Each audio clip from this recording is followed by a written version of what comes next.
Teenage Mutant Ninja Turtles Mutant Mayhem. So, in this film, the Turtles go on a hunt for a mysterious crime syndicate, but trouble arises when an army of mutants is unleashed upon them. The story explores themes of family, acceptance, and conformity.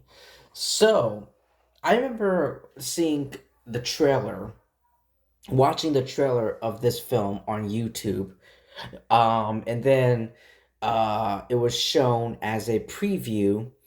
When I went to the movie theaters, it was shown as a preview before I watched the movie. But anyway, um, I remember watching the trailer, and I'll be honest with you, um, because I try to do my very best to be honest with all of you, everyone in my community. Um, and the trailers didn't really excite me. I'm not a huge Teenage Mutant Ninja Turtles. I mean, I was a huge Teenage Mutant Ninja Turtle fans when I was a little kid. Like I had a bath towel, like I had toys. I was a huge um Ninja Turtle fans when I was in my childhood. But in my, my adolescent, teenage years as I grew older into my as I grown into my adulthood, I started, branching away from the, the franchise. And I have seen the live action movies. I haven't seen like the TV shows, the cartoons that was like on Nickelodeon. I wasn't a fan of any of that. I did see a little bit of like this older cartoon. I don't know what year it came out, but I remember watching this older cartoon. I did see a couple episodes of like this recent cartoon that was on Nickelodeon. I wasn't a fan of that. But I have seen the live action Ninja Turtle movies. I think the one from like the 80s or the 90s, and the one with Megan Fox in it. That was, I think it wasn't directed by Michael Bay, but I think he was a producer on those two films. But yeah, so I'll say this to you guys. I'm not a huge like hardcore like a Ninja Turtle fan as I used to be. But going into this, the trailer, it didn't really excite me that much. I wasn't, it didn't like, excite me that much. It wasn't, I did chuckle. It did make me chuckle, and I did love the animation. I fucking love the animation. The animation in this film is very, very beautiful. And why don't we just dive into it? All right.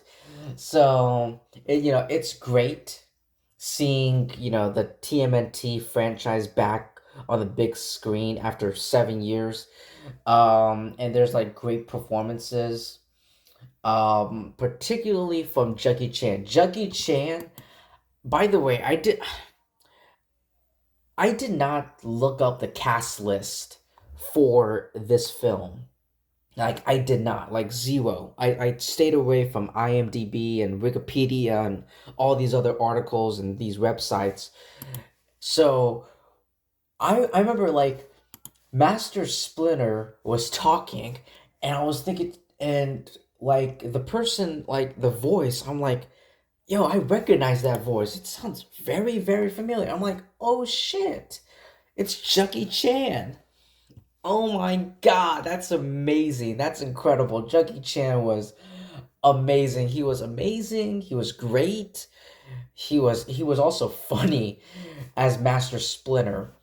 And also, going into the cast list, like Ice Cube, I really liked his performance as Superfly. By the way, I don't know much about Superfly, but anyway, I did like his performance. But Jackie Chan, I went out, I walked out from the movie theater. I saw this movie with two of my best friends, and the three of us we went and we hung out, we hanged out, we ate ice. I remember we went to this Mexican restaurant that was like close to my house. I invited my friends over. So long story short, I got a new house. I invited my friends for a house party, a housewarming party. They came up, my favorite, my best friends. They came by, they visited, and after we just after we talked for all day, after we hanged out for the entire day, we decided to go to the movie theaters and watch Ninja Turtles. So, and it was great. It was great. I loved this. I love this film, and we had a great time. The three of us, we love this film. We had a great time. We enjoyed this film very, very much. But for me, I walked out of this movie theater thinking two things. One, I can't fucking wait for the sequel with Shredder. And two, Jackie Chan as Master Splinter is fucking amazing. That's awesome. But with all that in mind, the best performances in the movie came from the voices of the turtles. I didn't keep up. I didn't look up the names of them, but let's go with that. So I'm gonna pull up right now the cast, the voice cast for the turtles. So it says here, Micah Abbey as Donatello, Shaman Brown Jr. as Michelangelo, Nicholas Cantu as Leonardo, and Brady Noon as Raphael. Um, as Raphael, all four of those actors did a really great job with voicing the turtles. But yeah, and it really helps that the four of them would continually record their lines in the same room and were encouraged to also improvise, which is something I did not know about that until I looked it up. I was like, oh my, really? That's an interesting fact. And the incredible, like fucking incredible use of the stylized animation is amazing. Like the animation in this, let me tell you something. I did not see uh, Puss in Boots: The Last Wish, but that movie and this film, like the animation in both of these films, or both of those these films, you can tell. I don't know about you, but for me, I can tell that they were heavily inspired by from Spider Verse, like Into the Spider Verse slash Across the Spider Verse. Like the animation is very similar, and it's crazy. Like I said, it's crazy. I made a video about how on my YouTube channel how Into the Spider Verse impacted animation that would come out, animation movies and TV shows that would come out after that film. And it's crazy. And this is an example of that. And this film is an example of that. The animation of this film is similar to Into the Spider-Verse. Um, it's also, it's inspired by the Spider-Verse films, and considering this is a Jeff Rowe film, the Mitchells versus the Machines. So yeah, a film that I did not see, but I know I believe he was the director of that. But correct me if I'm actually, you know what? Uh, yes, he is. He was the co-writer. He is the co-writer and the co-director of the Mitchells versus the Machines. But yeah, the pacing is great.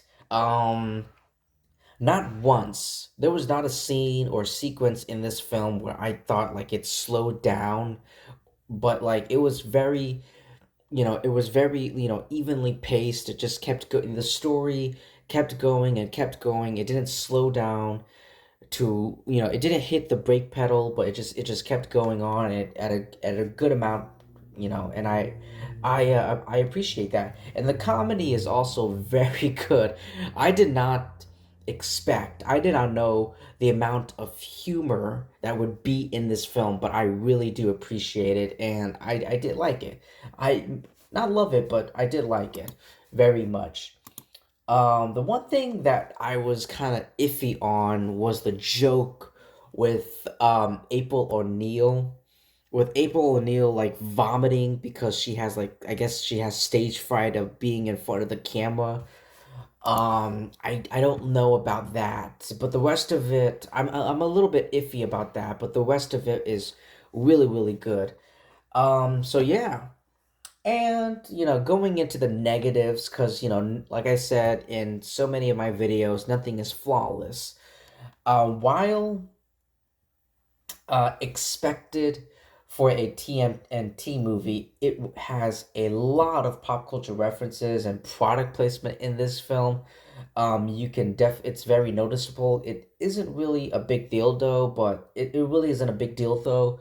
But yeah, there is a lot of pop culture and product placements in this film. So just be a lookout at that. Like I said, it's not a big deal. It's kind of like a nitpick for me. Um, I do know there are people out there, but there are people out there who did find the voice of Donatello to be, who didn't like the voice of Donatello, who is, by the way, voiced by Micah Abbey, as some people thought that he sounded a bit too young compared to the other turtles. I really liked it. I personally liked his voice of Donatello. I really didn't care about that.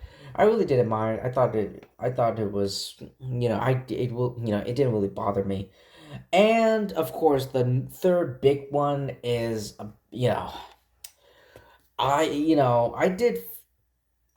I did pick up on it the first time I watched the trailer, but I really didn't. Like I said, it wasn't a big deal, but April O'Neil's new design was wrongfully criticized by a lot of toxic fans and racist trolls online. Uh, you know, you know, swapping her race from white Caucasian to black in Rise of the Turtle 2, and was mixed race in the original comics. So, it's not. So, how is it a bad thing for her to be black?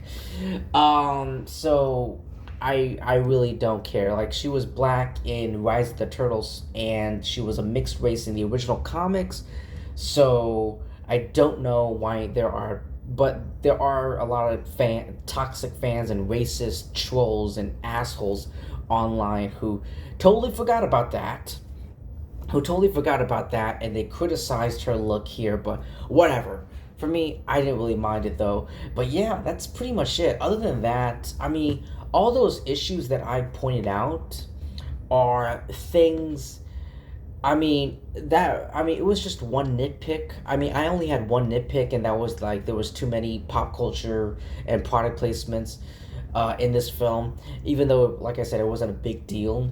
But the rest of the issues I had, it wasn't from my opinion. It wasn't from me. It's like from people out there who saw the movie and didn't like it, who didn't like Donatello's voice or April O'Neil's, new design. I don't really give a shit. Um, I really don't give a shit if you. I just don't care. I just don't care.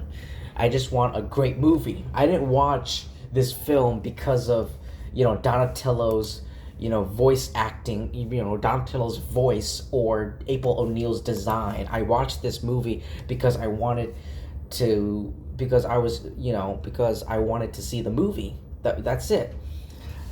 So, yeah, you know, they explored. I loved how this movie really explored the teenage aspect of the turtles, and I love how it was kind of like this film is kind of like a coming of age. It was very. You could tell that it was inspired by a lot of coming of age films that you see out there. But yeah, I can't believe. I mean, this movie has a great cast. I mean, check this out. Look at this. Here are the ones that really stand out to me. Like Seth Rogen was he wrote. He was he co-wrote the screenplay of this film. I think he also. I mean, because I mean, obvious. I mean, of course, I would. I wouldn't be surprised if he did or didn't. But yeah, Seth Rogen voiced. I'm sure he's voiced someone, a character in this film. But Jesus, look at this. John Cena, Seth Rogen. Yeah, okay, yeah. Seth Rogen did voice a character here. Rose Byrne. What? Giancarlo Esposito, obviously Jackie Chan, and then Ice Cube, Paul Rudd, Post Malone. This is crazy. The cast list for this film is like crazy and amazing, and I cannot wait for the sequel. So anyway, that is all I have to say for Teenage Mutant Ninja Turtles, Mutant Mayhem. I love this film. This is like the best. I'm gonna say it right now, ladies and gentlemen. This is the best, like, Ninja Turtles film ever. Like, I love the performances. I love, the direction and the screenplay of this film. I love the animation. The animation is great. I mean, as a person, I didn't see the Mitchells versus the Machines, but I have seen the Spider-Verse films, and I love the animation in those films. So I knew I was gonna love the animation in this film, and I did. And also, it's just great. It's just great. We finally have, this is a great, the best. This is the best Turtles film ever. And I do know there are sequels. I do know there's a sequel in development. I'm sure there's a sequel in development. While there's also a follow-up television series, Tales of the Teenage Mutant Ninja Turtles, which is set to premiere on Paramount Plus in the foreseeable future. So there's that. So anyway, that's all I have to say for this film. Yeah. So thank you so much, everyone, for taking your time to listen to my video and to my thoughts and my opinions. I really do appreciate it, and I appreciate it more if you guys like and subscribe to my video, because if you like and subscribe, that would really, especially subscribe, because if you subscribe, that would help my YouTube channel. It would boost up, and you would be part of this giant community. You'll be part of my family, and I'm always welcoming people in. So yeah, thank you so much, everyone, and I'll see you in my next video.